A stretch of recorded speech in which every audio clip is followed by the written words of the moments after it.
Di po ba, we need to understand that medyo baliktad yata pinag-usapan namin kanina ni Mayora. Na suppose, sinasabi mo sana yun habang buhay pa ang taong yan. Amen. Amen. And this must be the celebration of life, not the death. Kung meron man tayong i-celebrate, yung buhay. That's why it's a good thing to have this kind of celebration na kahit na yung pera, ubusin ang pera para nasa celebration. Di ba? Bakit po? Dahil we honor those people who give an impact to your life. I don't know, wala akong alam, I don't have any personal knowledge, pero why these people, they are now being honored? Sabi ko, bakit po ba? Ano po bang nagawa ng ninanay, tatay sa mga buhay ninyo? Kayo po ang nakakaalam niyan. Sa mga pamilya, ng mga birthday celebrants, you know how these people impacted your life. Tama po ba? Palakpakan po natin sila. Later on, we're going to bless them and we're going to pray for them at meron po tayong mamayang konting breakthrough. Tama po ba yun? Parang may breakthrough tayo for this family. And we're going to put an oil to them and pray for the family. Amen? Meron pong breaking mamaya. And do you know, in the Bible, if your life is being, broken by God, that's the time that God will heal you and your family. Until such time that you are going to recognize our limitations and our weaknesses, that's the time that God is going to do something and build your life back. Amen? Kung tayo po ay sobrang yabang na, I have everything, why should I need God? Is that your principle in your life? I have everything. Meron na po ako dito. Why should I need God? Alam niyo po, hindi mo makikita ang kapangyarihan ng Diyos dahil sa sobrang yabang po natin. But don't you know, when you are broken, that's the time that God will display His power in your life. Palakpakan po natin ang ating Diyos. Alam niyo yung wala ka ng choice kundi Diyos na lang. Di po ba? Dumating po ba sa buhay natin that we don't have any choice? Wala ng options. But it's only Lord, ikaw na lang talaga. And then God work in you. He works in a mysterious way. Na hindi mo inakala bigla kang nabuhay ulit. Di po ba? Biglang hindi mo inakala may nag-support sa iyo o bayaran mo na yung utang mo na 20 years ago. Ha? Again, I would like to tell you, these people, they deserve to be honored. Ito po yung pag-honor when you celebrate how God is so faithful to the lives of these three birthday celebrants. Si Nanay Agapita, si Nanay Norma, and si Kuya Manuel. Palakpakan po natin sila. Open your Bible with me in the book of Job 36, verse 11. It's in the Bible. Kilala niyo po ba si Job? Si Job. Ano sa Ilocano ang Job? Same pa rin. Hope. Okay. Kapitulo 36 or 36 and verse 11. If they obey and serve Him, they will spend their, if they obey and serve Him, you will spend your days in prosperity and your years in pleasure. Ano pong ibig sabihin nun? Sabi ng Biblia, for those people who obey and serve the Lord, you're going to spend your days in prosperity. Nagpa-prosper po ba ang araw-araw nating ginagawa?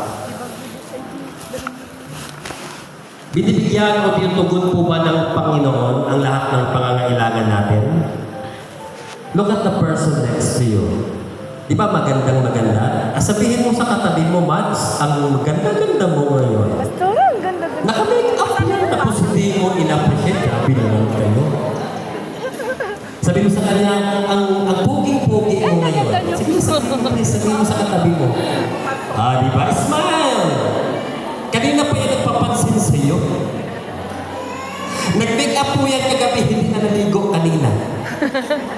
Tapos hindi ko pansinin, grabe ka naman. Kidding aside, I want to tell you that in the Bible, it clearly states that obedience is needed and serving the Lord is essential. Kailangan po natin yan. Alam ng mga nanay natin yan. Sabi nga ni Ate Sister Norma kanina that they are praying for you. I think si Mayor na siguro nag-pray yan. Di po ba? Once in your life, itanong niyo sa kanila, nag-pray yan kay Apo Diyos. Di ba? That someone of these days, there will be people that will be mayor, barangay captain, councilors.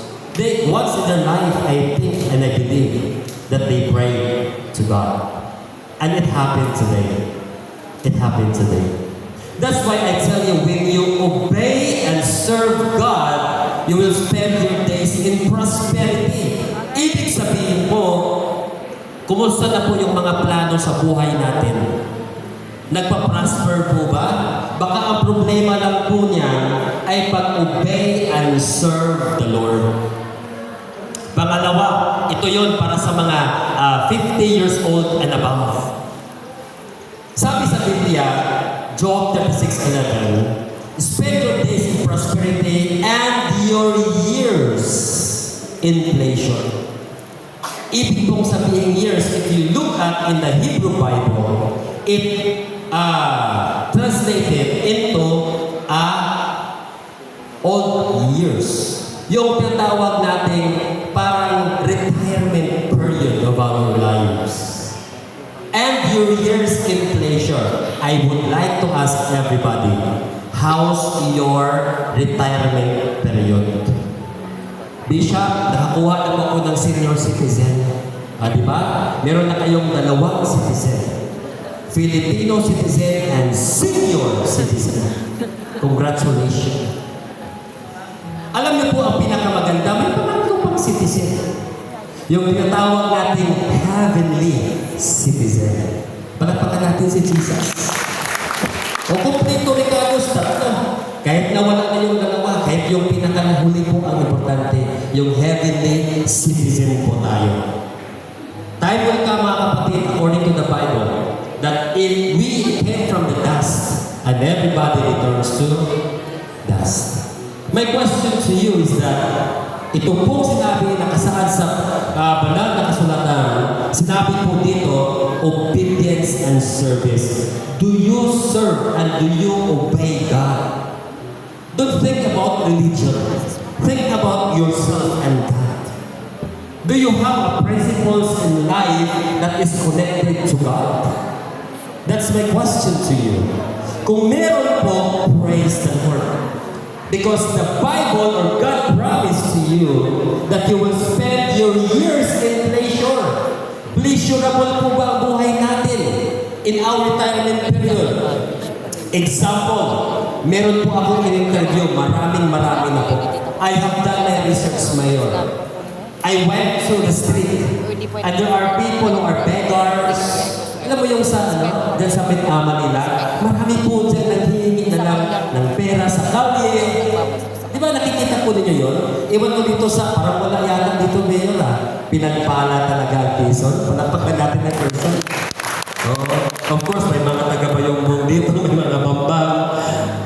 Alam niyo po, I asked them, I interviewed them.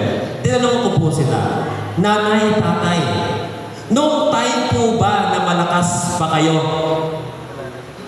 Nakilala niyo po ba ang Diyos? Sabi nila, kilala ko ang Diyos. I born to be in this religion at mamamatay ako sa relihiyon na ito. Okay. He talks about religion. But I don't want to talk about religion. And I asked them, sa relihiyon niyo po, nag-serve po ba kayo? Sabi niya, nakalimutan ko na. Yung iba nakalimutan, yung iba hindi, yung iba nag-serve pero nag-stop. Di po ba? So tingnan po natin ang mga buhay nito. they haven't served the Lord and they haven't obeyed God. Ibig pong sabihin, look at their lives right now. Di ba? That's not pleasurable life. But the Bible encourages us to obey and serve the Lord, and you will spend your days in prosperity and your years in pleasure. Amen. Itong tatlo po ito, why they have a good life and why they have a long life, I believe nanay and tatay, kuya, you first believe God and you obey God. Pinag-pray nyo nga po ang pamilya ninyo, tama po nanay? Is it true? Yes. And look at the family. Talagang nakikita natin yung progress and pleasurable life sa buhay nila. And this is one of the example na pwede po natin kunan ng pag-aaral. Ano po yun? That we, as parents, we need to what? Serve the Lord. So that when the time comes, nasa 70, 80, 90 na po tayo, kayo, ay tayo maka-experience ng pleasurable life. Bishop, wala na po bang problema sa panahon ngayon? I don't think so. Because if you are still on this planet Earth, you will really experience problems. Kasi ang sistema ng mundo kasi, wickedness kasi ito evil kasi dito. But don't worry, God will rescue you and deliver you outside from this evil, wicked system of this world. God will still be faithful sa lahat ng mga pangako nila ng Diyos sa buhay natin. Palakpakan po natin ng Diyos. And for the celebration of life, sabi ko nga, we need to be sensitive, mga kapatid. Meron po ako sa BAM Academy, 850 churches and around 5,000 students na po all over the world. Alam niyo po, I have been, hearing a same story with regard to obey and serve the Lord. We need to obey Him.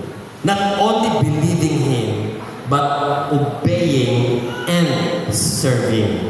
Ano po yung obedience? Kung anong sinabi ng Biblia, gawin po natin yon. Kaya ba natin gawin? Amen. Ang unang tanong, do you forgive? Did Jesus Christ forgive? Yes.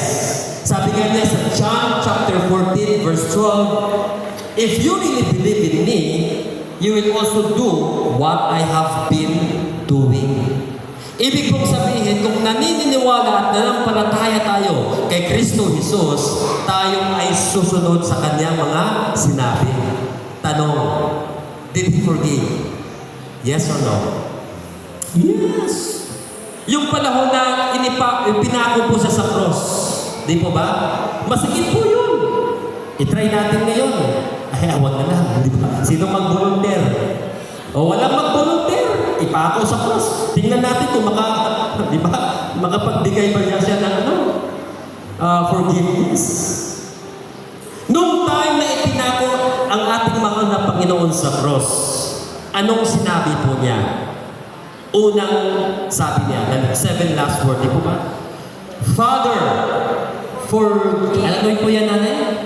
Father, forgive them, for they don't know what they do. Sino po yung pinag-pray niya? Di ba yung mga Roman soldiers? Tanong, yun po bang pumako sa kanya sa cross, yung pong mga sundalong iyon, hindi ba nila alam na papatayin nila si Jesus? I don't think so. They know. That's their mission, to crucify Jesus on the cross. Alam nilang ginagawa nila, di po ba nanay? Alam nila na papatayin nila ang ating Panginoong Hesus. Alam nila na sasaktan, i-persecute, and then papatayin. But what did Jesus do? Tingnan nyo. Father, forgive them, for they don't know what they are doing. Parang iba yata. Parang alam ba ni Jesus na alam nila kung anong gagawin?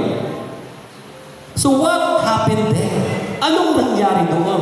Alam niyo po, kung titingnan ninyo ang buong purpose purpose kung bakit po pumunta ang ating mahal na Panginoong Isus dito para maging abogado natin.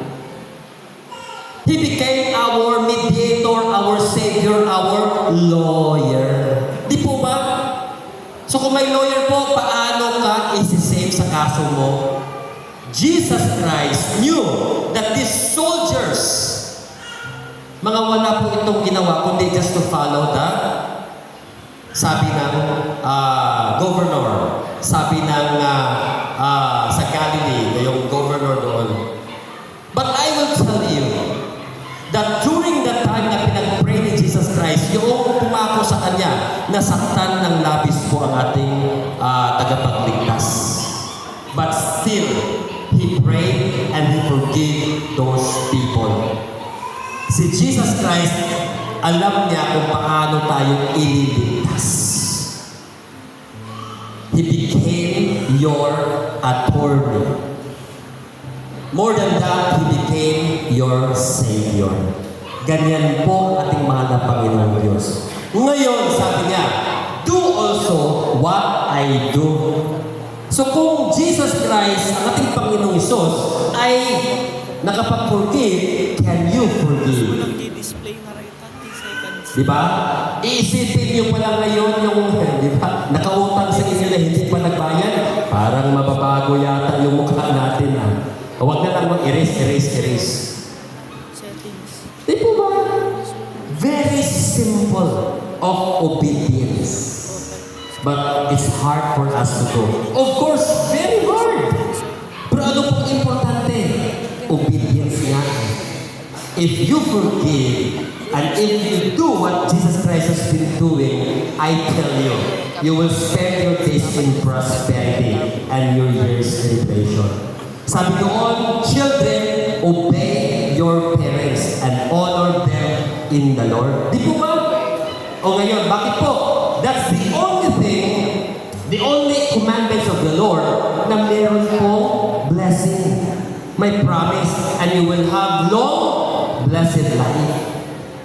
Titingnan po natin sila nanay, I believe nanay. Ito pong mga 70, 80, 90 years old. I know they honor their parents. Amen?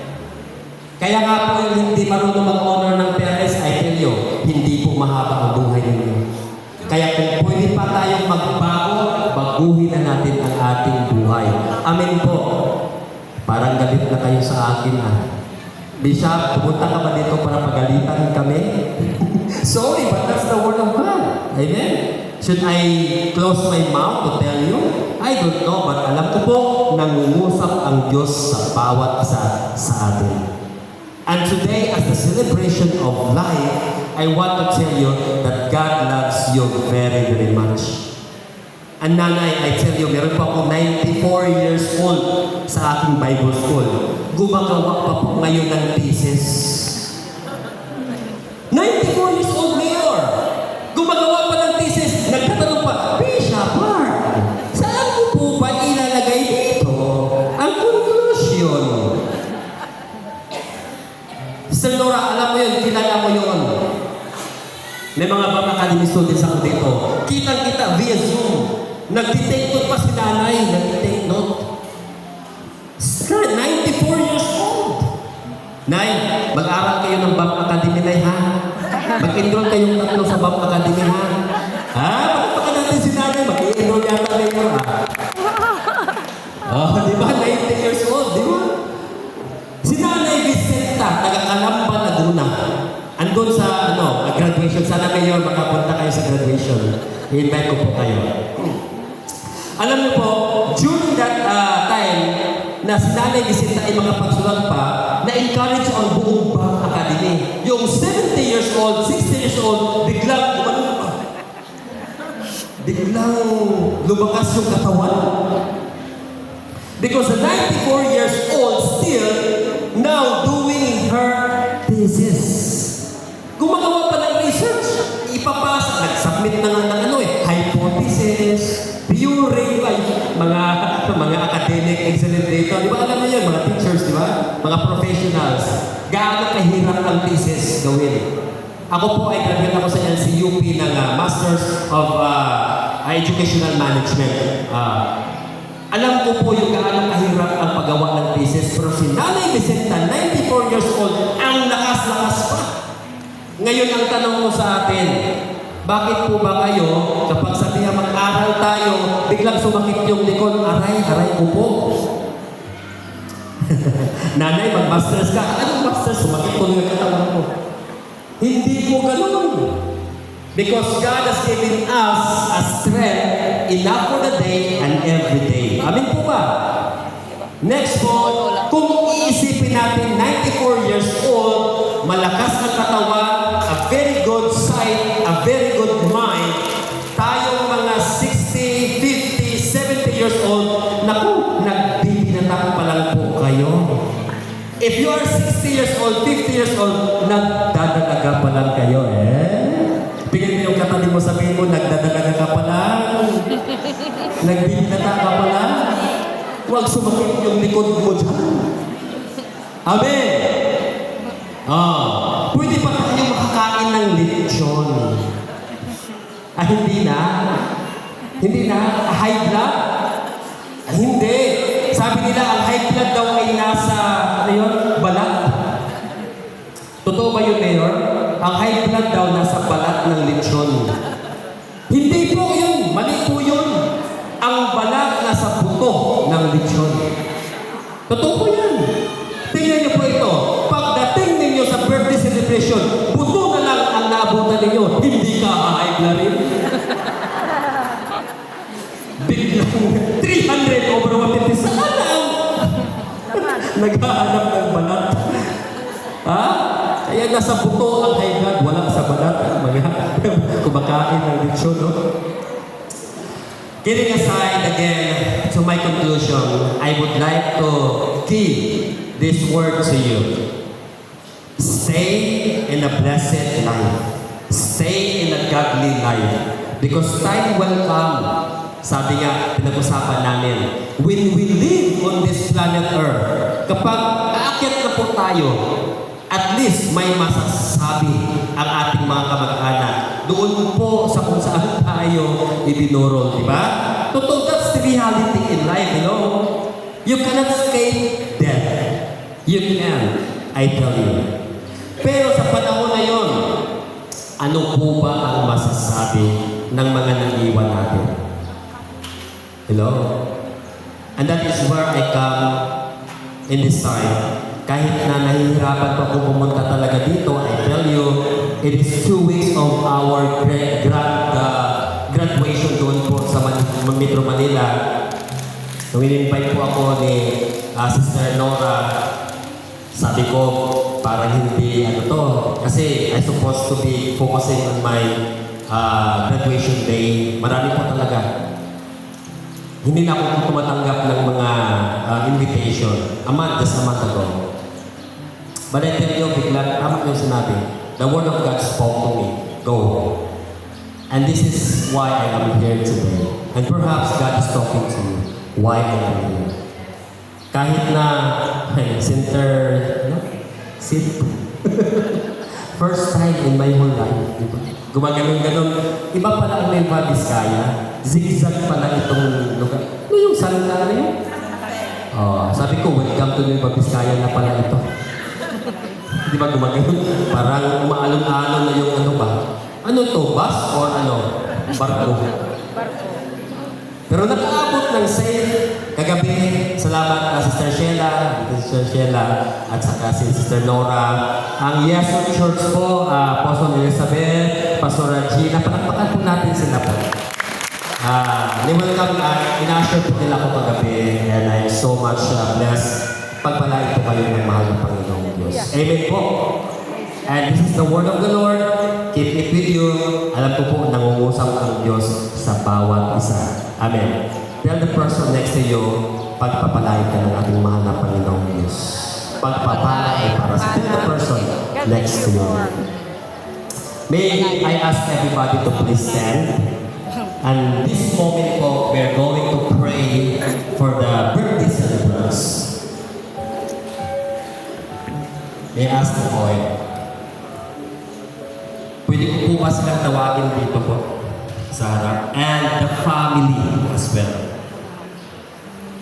Dito po sila sa harap. At tinatawagan ko rin po ang pamilya. Sige po, Sister Nora, tawagin niyo po sila. Mayora, may kayo, hanggang sa dagijay takanakan dita, may kayo amin nanti dyan, may kayo nakay. May kayo namin na. May kayo Ivy. May kayo.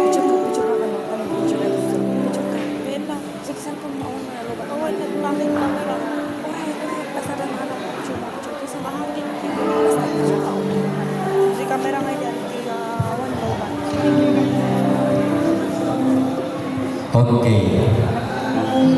So this is the family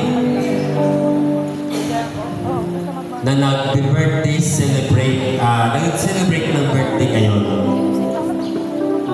And what we're going to do right now is to pray for them. Do you believe in prayers? Amen. Iniwala po ba tayo sa pagpanalangin natin sa kanila, and God will break anything that hinders them sa mga bagay na kung saan po ay dapat pinagpala at may enjoy pa nila more sa kanilang natanggap ngayon. Mga kapatid, ito po ay the celebration of life. And I want to tell you na sa kanilang buhay dapat meron tayong ma-learn something. And these people, I believe, are generous people. And because of your generosity, you extend it to others. And I believe that this will leave an impact to the lives of the people. I am here today to bless you and to declare and decree blessings over this family, over this clan. Meron pa po ba dyan na hindi nakasama? Tawagin na po. Mga second, basta lahat ng part of this family. Hallelujah, hallelujah. So, nagkakilala pa ba kayong pamilya? Sabi nga, nag-usap kami, malaking pamilya. So, dapat magkakilala. And this moment, nanay, and kuya, para wag na yung tatay, kuya. And nanay, I would like to tell you that these are your family. This is your family. And they love you so much. Amin po ba? And it is because of your prayer